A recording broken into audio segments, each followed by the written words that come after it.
you get it? Is it on? Welcome to another episode of Taking Over the World with Aloha. I was going to say Aloha. Ed and Aaron. You are still... Dude, you're mine. You're just not back yet, are you? No, I'm back, dude. I'm working. And there's no doubt about that. But, I mean, I think you are drinking the Hawaiian Kool-Aid. I think you want to be Polynesian, Hawaiian. I think you're ready to convert. You know how people do, like, baptisms late in life? Like, they commit to all that stuff and do their thing, which absolutely wonderful. I did my baptism. Great.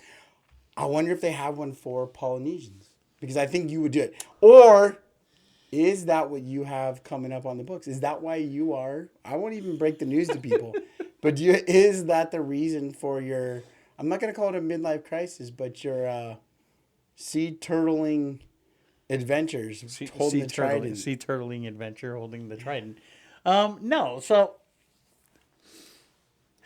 how can I say this? Hawaii is just a great place, dude. It really is. I'm upset I haven't gone sooner. It's funny because when people go, I feel like people have mixed reviews.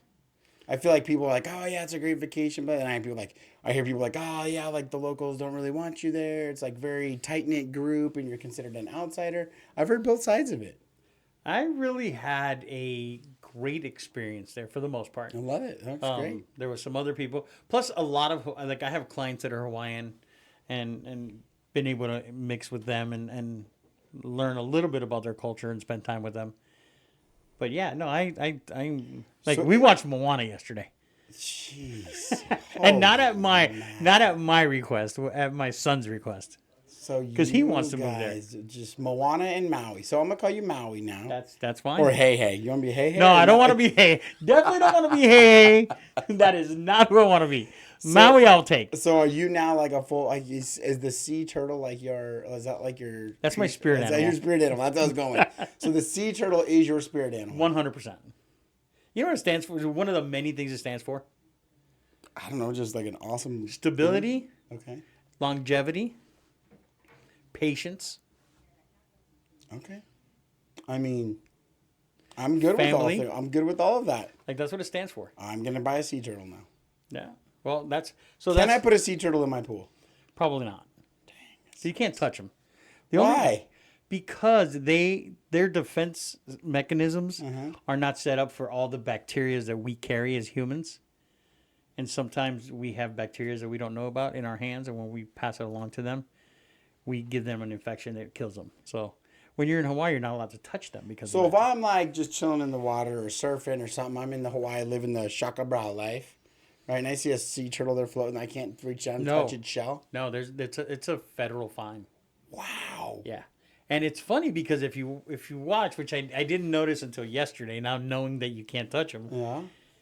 In Moana, at the very, very, very beginning, when she finds a sea turtle, she's moving them with a palm tree leaf. She's not touching them.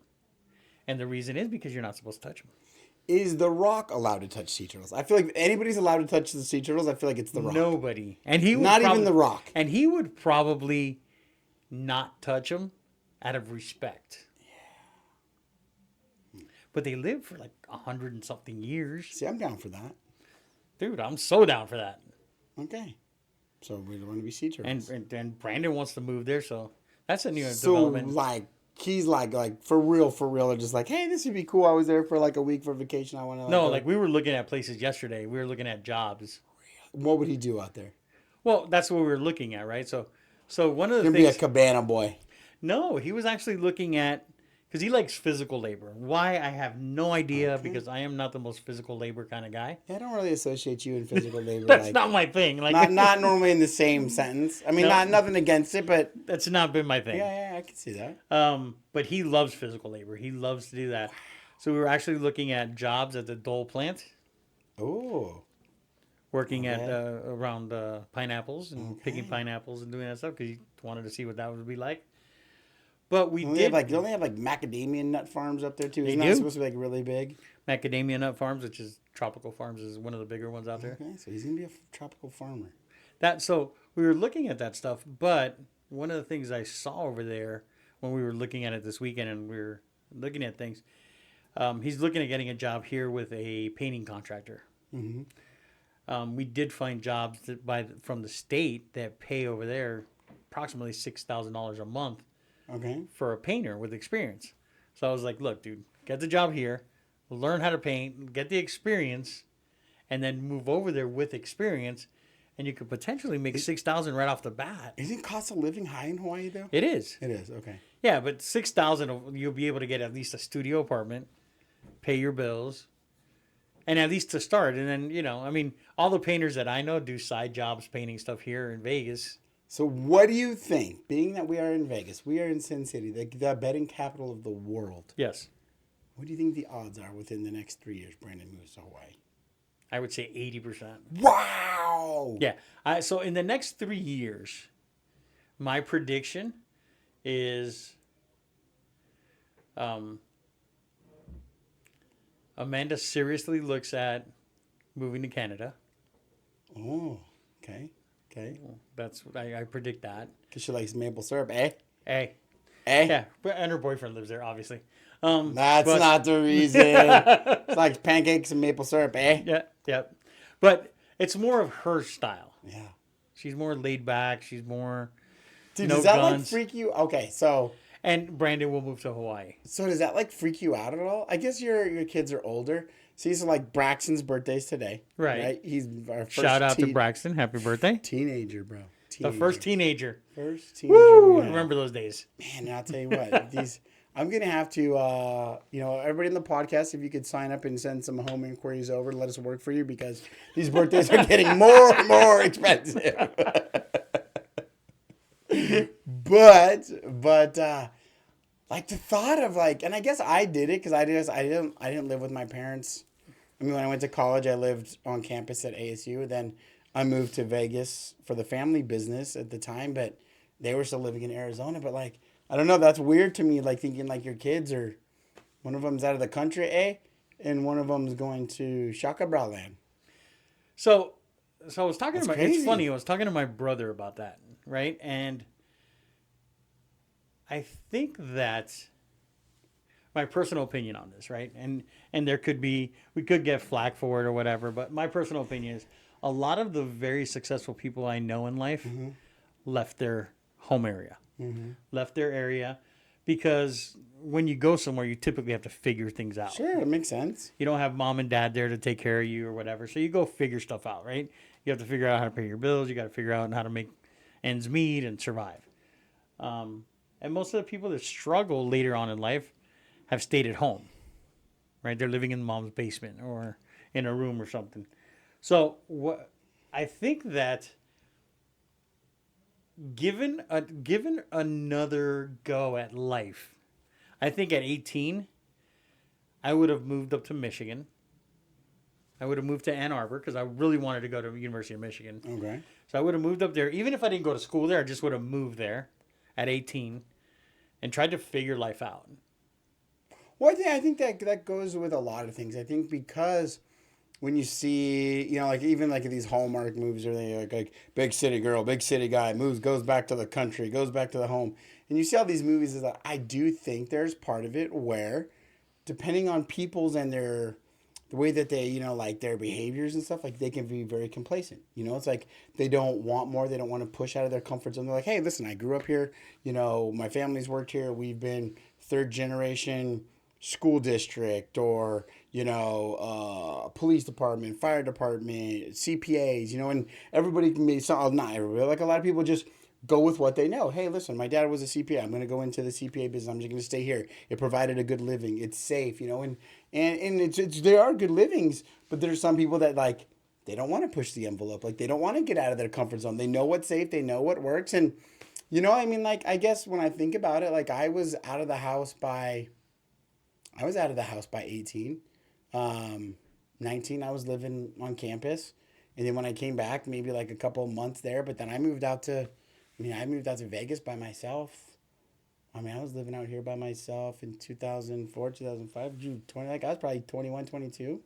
But I was lived on campus at ASU. I was easy enough to come home and stuff like that, but you got to figure out the day-to-day life. You got to figure out what days are drinking days, which day are schools days, which day are wiffle ball in the backyard days. See, and that was the thing. I left my house at 20 and moved to Texas. Yeah. And I moved to somewhere I didn't know anybody. Like, I just got a job transfer, and I was like, all right, this is where I got to go. And I think that,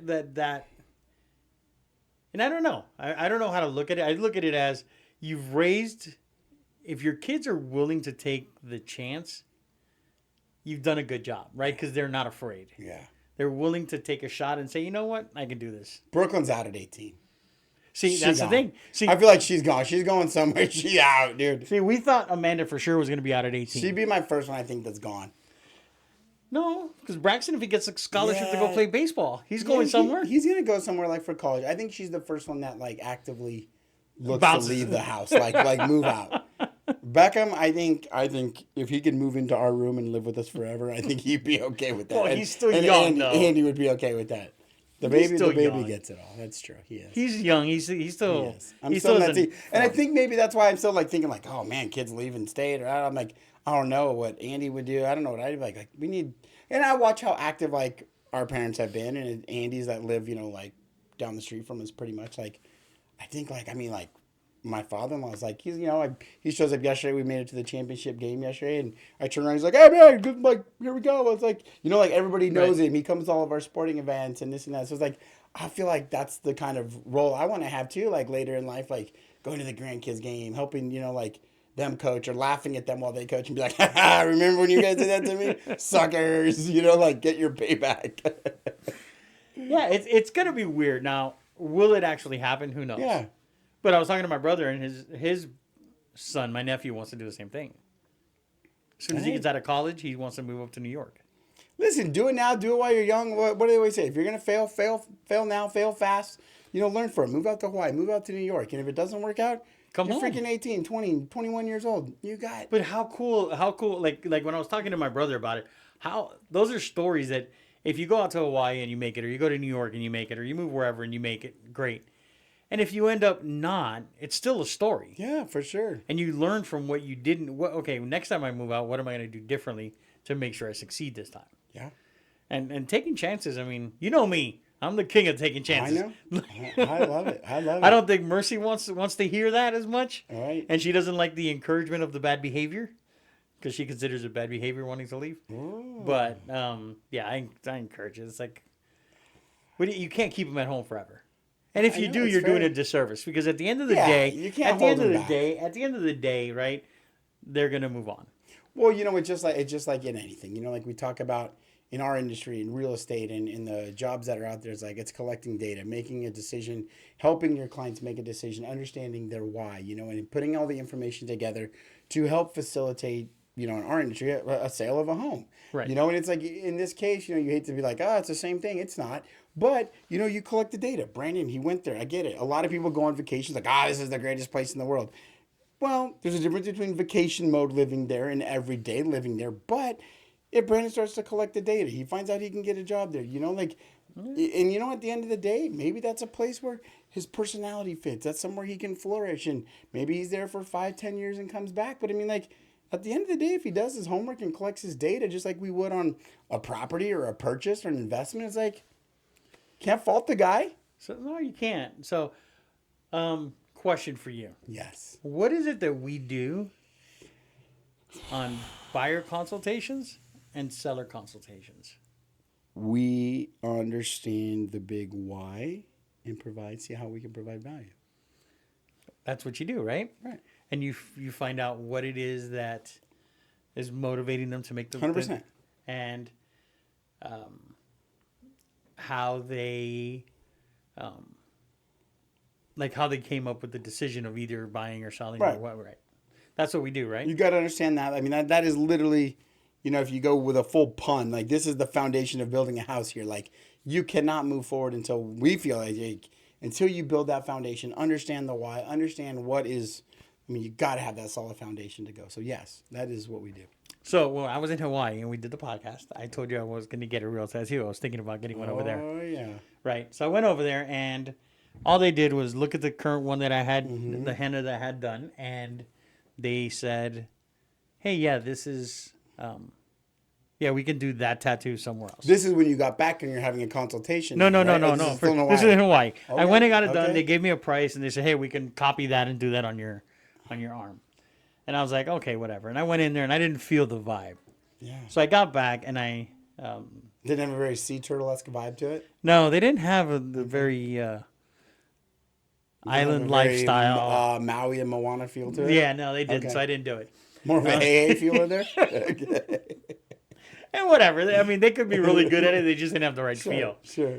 So I get back and I talk to our lady in the front, Chanel, who's Hawaiian. Okay. And I was like, hey, look at the henna. She's like, oh, it's really nice, whatever. And I'm like, I'm looking to get a real one. I figured I wanted to come here, look for some Polynesian tattoo guys and talk to them. She's like, oh, I have a guy. Ooh, His name's Johnny. Johnny. So I sent him a message through social media because that's your way now. I didn't even my have a love phone language. number. It's my love language, baby. So I sent him a message. We were responding. He set up a consultation. I was like, So before you go through with the story, are you telling me that in order to do business with somebody, the media that you use was to contact through social media to set up a consultation? well, I got a referral first from somebody. Okay. Then I went onto his page to see what kind of... And what did you learn on that page? Tell me what you learned on that page. That he's a very good tattoo artist, and he specializes in black and grays and Polynesian tattoos. So we were going back and forth, and he says, set up an appointment on Friday. So I was like, let me just go. Now, I've been wanting a tattoo for 30 years, never gone to see anybody. Just Never always... even so much have had a consultation. Never. I've always just Until talked the about sea it. turtle started talking to you. We're correct. Until my spirit animal. So I go to him, and I have an appointment on July 14th to get my tattoo. Ooh, baby. You're getting California roll. The recipe for a California roll. But the reason was because he took the time. The consultation was probably one of the best consultations I've ever had in anything. Okay. Yes. Because the first thing he asked was why I was getting a tattoo. Okay. So I told him. He wanted to hear the whole backstory. He asked me if he could take notes. That's wild. The tattoo artist taking notes on the backstory. Yeah, so he's taking all the backstory notes, and then he's explaining to me, right? So I was like, hey, look, I kind of like this style. He's like, oh, that's not a real tattoo. Wow, it looks like a real tattoo, but it's not. He's like, you have Polynesian, Hawaiian, Samoan, and Tahitian all mixed in here. And I was like, okay, is one style better, easier? He's like, well, actually, if I'm being 100% honest with you, I'm like, yeah, please do. I want to know. He's like, if you get just one style in particular, you may have that particular group of people get offended because to them, it's kind of like you're trying to be them and you're not one of them. And I'm like, okay, well, I don't want to offend anybody. He goes, but if you get a mix of all of them, it's more of a respect to the culture. And I was like, perfect. Then let's do that. He goes, yeah. He goes, the other thing that's very important to a lot of people that get Polynesian tattoos versus other styles of tattoos is everything that's drawn has a meaning. Right. He's like, so when I draw it for you, now that I've taken notes and know everything, know what I need to know about you and what the meaning of this is for you, I'm going to let you know everything I draw and what it means. So if somebody asks you, you can actually be educated and give them the knowledge of why you had certain things done. So I was like, wow. I was like, that's what sold me, because that's what we do in real estate, right? Yeah. We sit down with people 100%. and we say, okay, why are you selling? Okay, this is what I think you should do. This is what I don't think you should do. This is like how we attack it. This is how we don't attack it. Same thing with buying a house. But yes, we had to use social media. And now I follow him. So like every day I'm getting updates. And the coolest thing is he's like, unfortunately, I can't give you a design because based on the notes that I've taken, when you come in to get it done, I'm just going to freelance it on your arm. And we'll look at it, and if it works for you, we'll do it that day. If not, we'll change it around and we'll make it work. Well, and that's what's so cool about how some people like tend to operate this year. I mean, there's always, or these days, there's always that old school way of thinking like, it has to be the harder I work, the longer I work, the more hours I put in. That means like I'm outworking everybody, right? But society and the world has changed so much. We have so much more technology, and by no means like I've struggled with this too. And we've talked about this before. It's like you got to have all forms of it. And this is a great example of tattooing being such a visual industry. Right. Right. And that's what we try to tell our team. That's what I've been taught through my coaching and stuff like that, is that when I go to social media and content, it's to tell a story, right? To tell people about me, because I mean, in the grand scheme of things, you could be working with, I mean, the clients I have, some of the clients I have right now are repeat clients, right? So I've maybe spent 45 days with them the first time. Now we're dealing with a couple contingencies from where they're moving to here. So that's taken longer on their end, but it's like there's another 60, 90 days here. I mean, by it's all said and done, I mean, I could be with them for a year or so between these transactions. And so getting to know people, understanding people's story, and when you go to the social media, and like for me, it's like I want people to know what it's like to work with me, what my hobbies are, what my interests are, my family, what I like to do, so that they feel that sense of connection. And it's kind of like, in that industry is, I want to be able to see, one, yes, he does quality work, right? And that's what I want to portray on, some of the YouTube and Instagram, that kind of stuff. But I also want to know a little bit about the guy, like why did he get into Polynesian tattoos? Why did he start doing Tahitian or Hawaiian tattoos? Like taking notes on him to understand, like, now the whole tattoo becomes full circle. Like, you know who did it, why he did it. And, and there's different forms of it. And content has become so huge in the industry that we're in, because a lot of it is visual with neighborhoods and amenities in the home. But there is still that old school and traditional marketing that has to happen. The postcards, the calling, the follow-up. And it's all part of the big scheme. But it's more and more you see this stuff happening in social media if done right. Right. And that's the thing, is I think when I was given his name as a referral, I trusted the person that gave me the name. Sure. Right? Because I trust her. But the first thing I did was look at his page. Right. Before I reached out, I want to see, what does he do? And this weekend he did another freelance, and he was doing it, and he was drawing it out. It looked really nice. And I'm like, you know what? I think I made a right decision. Yeah. And the really cool thing about the consultation and learning is we're going to do it at your pace. Yeah. Right? He's like, we'll stop as many times. He blocked out enough time. He's like, it's your first tattoo. He's like, hey, make sure and then he's giving me like tips, like make sure you eat before you come, because some people don't eat and then they pass out. Pass out, bro. You're going to end up with no regrets. No. You're getting no regrets on your own. I'm going down to the Levanta Ria area, and I'm just going to get Old English across my chest that just says like Dalzell. Are you? Or across my belly. Why don't you get it like on your neck? Oh, neck tattoo. Neck tat. See, that's a problem. Like, you're doing it the right way. I would do it the wrong way. I'd be like, impulse decision. This tattoo place looks great. I'd end up with like Snoopy on my arm and probably Would you really? Like a needle infection. I don't think you're that guy. I'm not comfortable enough to make a decision on a tattoo that I wouldn't be like. And a year from now, I'd be like, I remember. Do you remember when Rafa got his? Oh, he thought he was dying. He thought he was gonna have to amputate his arm. Where did he get it? Like Puerto Rico or Panama? Or like, I think it was either Panama or Colombia or something. He went on vacation. Went for like a wedding or something. And he came back. He's like, check this out. He's like, I think it's infected. I think dude, he thought he was gonna have his arm amputated for sure. Which I make fair.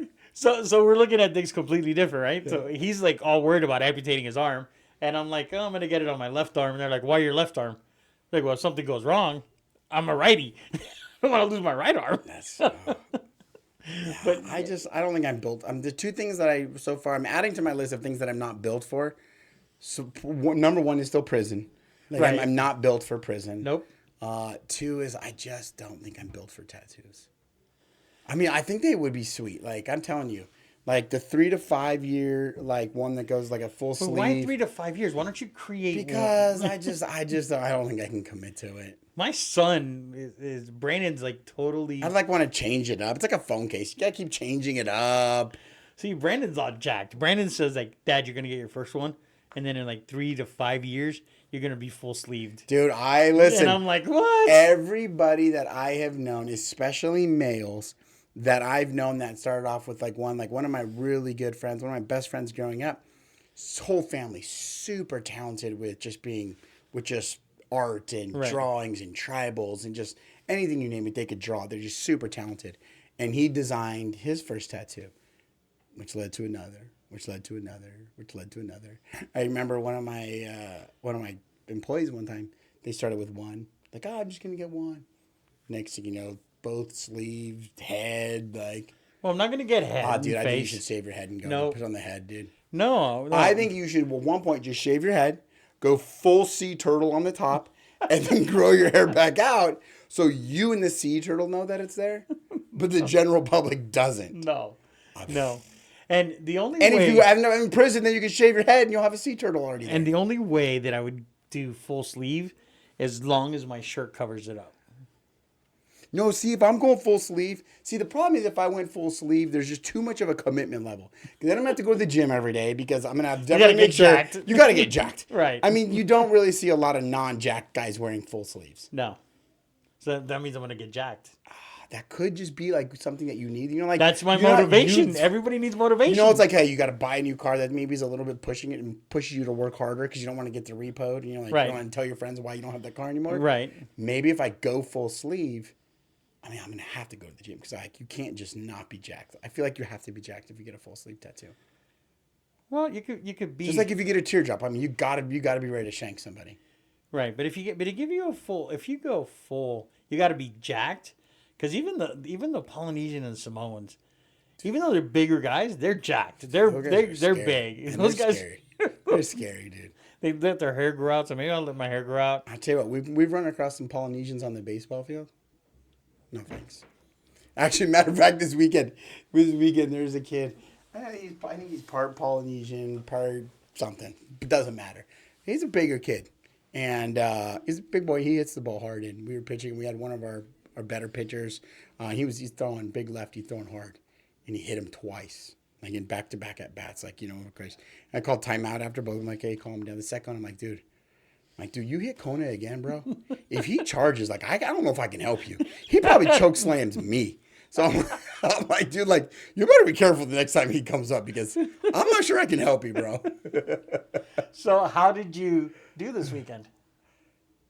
You know what? So it was bittersweet, right? It was a birthday weekend for myself. Yes, you had a birthday. How was your birthday? It was good. As much as you can expect at this age. They are what they are. But we knew we got we got a tough draw. I mean, which is fine. But I even text like my buddy who runs PG. I'm like, dude, whose Cheerios did we piss in? Like, bro, I thought we were cool. Like, we played the number 7 team on the West Coast and some other California team, and we played the first team really well. We lost 3-1. One home run was the difference, and it was just hot, and the ball flies further. Like, I thought it was a pop fly, and it just kept going. So we ended up losing 3-1. We got gypped on a little bit of time. I'd like it. We should have one more at bat, but the second game when we played the number 7 team in the country, it was we got boat raced. We were not in that game. I think the kids were a little bit aware of who we were playing, and they're just a good team. I'm not even sure why they were here. They had half the team was guest players and stuff anyway. And I think the first inning we got bases loaded, and some dude just hits their forehead like that ball was gone. It was gone. And I just look at my coach. I was like, Jesus Christ, he hit the shit out of that ball, didn't he? And so I go out to talk to the pitcher. He's like, my pitcher's kind of mad at me. He's like, man, we got to stick with fastballs. I can throw it by him. I was like, well, like what? You didn't throw that one by him? He's like, well, that wasn't a fastball. That was a slider. I was like, well, shit, we better not throw that one anymore either, because that ball still hasn't landed. But that's still sailing back there somewhere. That ball's still going. I go, he hit that thing hard. And my son's he was playing third base. He came in, he goes, boy, he sure did. It was one of those games is the kids were working hard. It is what it is. The kids were good, and that pitcher's one of our best pitchers, one of our top guys. So it just was one of those days. But then we came back Sunday, and we played really good. We beat 2 teams. We won the championship. We and you brought a ring. I got some new hardware for the Ogre Network for the team sponsor. There we go. Look at that one was a little better because that one actually says champions in it. Yes, it does. So, it says Perfect Game Champions. Yeah, Perfect Games, the organization that runs it all. So nice. It was a good birthday present. I told the boys for my birthday, I was like, listen, boys, for my birthday, I'm not really worried about the win or loss. Like, right? Like, we always want to win. But It's like, dude, will you guys just go out and just play some baseball? Like, just go swing the bat, look to do damage, and win. Just play baseball, man. Just, forget about everything. And they did. They beat the first team we played was a local team that, for a long time, has really had the upper hand on us. And now we've beaten them about 2 or 3 times in a row. So that was a really clean, good game. I think we ended up winning 3-0. So it was a good game. Then we had to wait in between games. So it was hot and it was fun. The kids had a great time. And so, yes, then we got to play the championship. And I think we ended up winning like 6-1. But the boys played really good. So it was fun. It was a good way to end our 12U season, regular season. Because, shoot, a couple, 3 days, we're out of here, baby. We're on the hot jot out to New York for a 7-day Cooperstown trip. So what's going to happen with... I'm excited about the Cooperstown trip. Yeah, it's going to be fun. I'm excited. Ogre Network was a big part of that with some donations and got the boys looking. They're going to be looking sharp, dude. I can't wait till you see the video. I got to see the video. So we're doing bag night tomorrow. So we always do like a swag bag, and the moms, and one of my moms especially, I mean, they just killed it, dude. Like these boys get so spoiled. And like you had mentioned, like when you text me from Hawaii about something, right? You're just like, man, I'm just sitting here thinking about it. I'm like, the experience that I'm having right here, like you're like, I'm in a position where I can help create experiences. And I was just like, dude, that's insane. Like you don't even know these kids, but you're like, dude, I want to help create an experience. And I'm telling you, when they open this stuff tomorrow, like, dude, their minds are going to be blown, dude. It's going to be sick. Good. That's the goal, right? The goal is to make it an experience that 20 years from now, they're talking to their kids about it. And they're like, oh, dude, this is the coolest thing. And when they have an opportunity to take their kids, they'll be like, hey, this was an experience. So hopefully they create experiences. Well, it's kind of like the thing that we always talk about, right? It's like, oh, passion. My passion is selling homes. My passion is selling cars. My passion is being an accountant. Like, we've talked about that before. That's not your passion. That is something I love to do to make money. Right. My passion is being able to make money, provide, and like learning from you too, and learning from my coach and stuff. It's like the passion is being able to. My passion is being able to create experiences, and like watching what you did for the kids and stuff. I'm like, okay. Like, that's a mentor leading the way. Like, I'm seeing it firsthand. Like, that's my passion. Right. Being able to be in a position where I can help create experiences for others. You know, my family, obviously, first and foremost, being included. But, like, you know, like you, this is not your family. You know, like, I know you treat me, you Mercy have always treated me like family. But it's like, you don't know any of these boys except for mine. You know, it's like, but able to give back. So I think ultimately it always goes back to that question. What is your passion? You know, why do you do this? I do this because of the experience. I coach because of the experience with the kids. And, you know, why do I work? For the passion to create experiences for people. That's the whole thing, right? Yeah. That's what we do. Why we do what we do is to create an experience, whether it's just like Hawaii. Right. Like whether it's an experience for the person buying or selling to make it a 100%. Great experience for them. Right. And then have the opportunity to give back. Right. Because that's what I look at it. I look at what I'm doing for the boys and sponsoring them and making it special and getting them a couple little things for their bags as I'm giving back. Yeah. It's not for me. I'm not doing this and just hoarding everything for me and it's just for me. Right. Giving back. Like I took my kids on vacation and somebody asked me, did you go on vacation with your kids? I'm like, is there any other way to go? They're like, well, your kids are adults. I'm like, I understand, but they're my kids. Right. Yeah, I plan on taking them to as many vacations as I can. Yeah. You know, because I want to give them experiences. Right. And look, it's potentially going to change Brandon's life because he's thinking about moving there. So that's what it's all about. It's all about experiences. Well, I hope you have a great experience in Cooperstown, buddy. I still get a little anxiety over this flight. We got to get past this big flight. And you can't even drink that much. I'm going to time it out well. We'll work on my time management. But we are getting up at our flight leaves here at 5:55. So, and we're taking some gear. So, I feel like, an hour and a half early to the airport. So, call it 6. That means I got to be there probably at 4:30, which means we got to leave at the house at probably 4, which means I got to be up by 3:15. I'm thinking I may not even need my fly juice, my cocktails, because I might be passed out before that bird gets in the air. See, I'm a 2-hour airport guy. You are. And I even have Clear and TSA pre-check. Wow, 2 hours. Yeah, I don't like missing flights. Well, neither do I. I get there early. I don't care. See, I don't mind waiting there. I'd rather be there waiting than somewhere else. See, that's like Andy. Andy would much rather. I'm like, cool, man. This flight doesn't leave for 15 minutes. We're good. It's like, you're parking. I know. I got 15 minutes. It's fine. No. I'm always in the believer, they won't leave without me. I'm going to miss the flight. You are one time. We are traveling with enough people, so we shouldn't miss our connecting flight. So that's good. Well, brother, you have a good one. Enjoy Cooperstown. That's right. We're going to talk to you live from Cooperstown. We're going to try to make that happen. We're going to make sure we can. Yes, we are going to make that happen.